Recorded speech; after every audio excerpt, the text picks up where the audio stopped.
C'est parti pour la correction du problème numéro 2. Dans ce problème numéro 2, on nous parle de Mohamed qui collectionne les baguettes chinoises. On nous dit qu'hier, il avait 16 baguettes chinoises.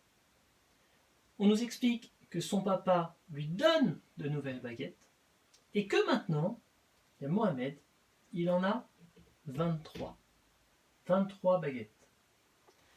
Donc, la question que je me pose, moi, c'est de savoir combien son papa lui a donné de baguettes pour qu'on passe de 16 à 23. Alors, la première manière de résoudre ce problème, c'est de se dire, je sais combien il en avait hier, je vais essayer de voir combien je dois en ajouter pour obtenir le même nombre que ce qu'il a maintenant. Alors, c'est parti. Je rajoute 1, 2, 3, 4, 5, 6, 7 baguettes. Son papa lui a donné 7 baguettes, ce qui lui permet maintenant d'en avoir 23. Si je dois faire le calcul, il avait 16. On cherchait à savoir combien il fallait ajouter pour obtenir 23. Alors ça, je peux le faire avec les objets, je pouvais le faire aussi avec les doigts. 16, 17, 18, 19, 20, 21, 22, 23. Et je trouve 7 objets. Ici.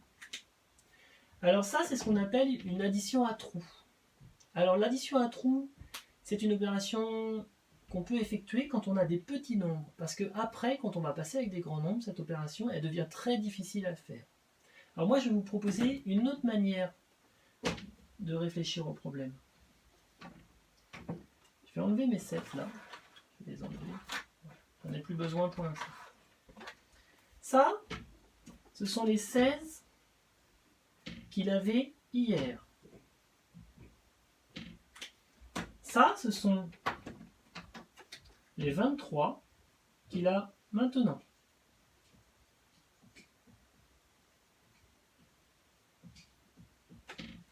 Et en fait, je vais imaginer que dans tout ça là,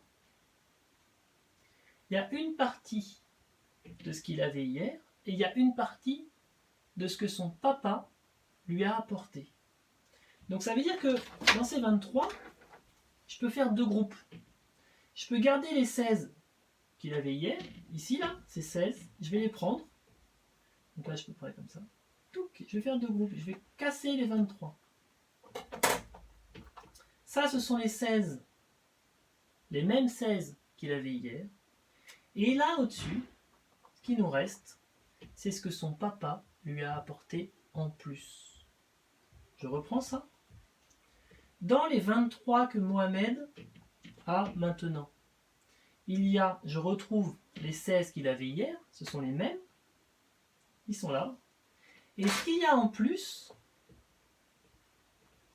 c'est ce que son papa lui a apporté ce matin. Donc je regarde, 1, 2, 3, 4, 5, 6, 7. Et là, l'opération n'est pas tout à fait la même, c'est-à-dire que j'ai pris mes 23, j'ai enlevé les 16 là, je viens les enlever dans les 23, et je regarde ce qu'il me reste, c'est-à-dire 7. Et cette manière de faire avec la soustraction, il vaut mieux l'utiliser, il vaut mieux apprendre à l'utiliser dès maintenant, parce que quand vous allez être en CE2, en CM1 et en CM2, que vous utiliserez des grandes quantités, ça sera beaucoup plus facile de résoudre avec la soustraction qu'avec l'addition à 3. Alors ça, c'était la démonstration avec les objets. Je vais enlever mes objets.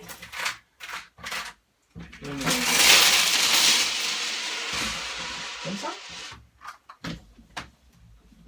Et je vais faire les deux méthodes avec les schémas. Donc, première méthode avec mes boîtes. Je sais que Mohamed avait 16 baguettes hier. Je sais qu'aujourd'hui, il en a 23. Ça, c'est maintenant.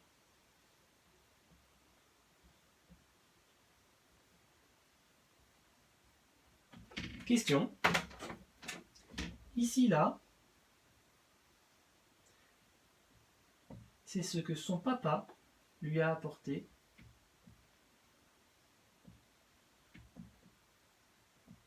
ce matin. Quand j'ai cette représentation-là, que je connais la plus grande partie, que par contre, je connais même le tout, que je connais une partie, que je cherche l'autre partie, eh bien je sais qu'il faut que je fasse une soustraction. Je prends le tout, j'enlève la partie que je connais, et il me reste la partie que j'ignore, c'est-à-dire 7. Vous pouvez également faire le problème, une fois de plus, avec une droite graduée. Vous avez, alors je me souviens plus trop des couleurs, mais tant pis. Je crois que ça,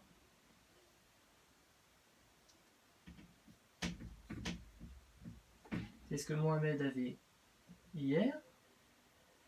16. Je sais que maintenant,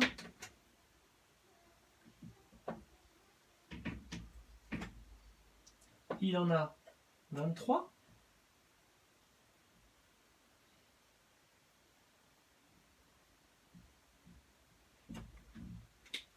Et je cherche à savoir, je vais mettre là,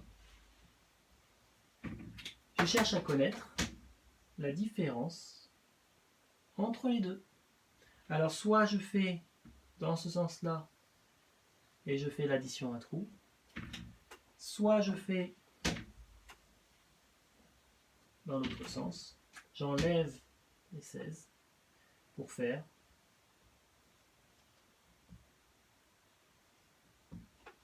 parce que je cherche cette partie-là. Et voilà. À plus.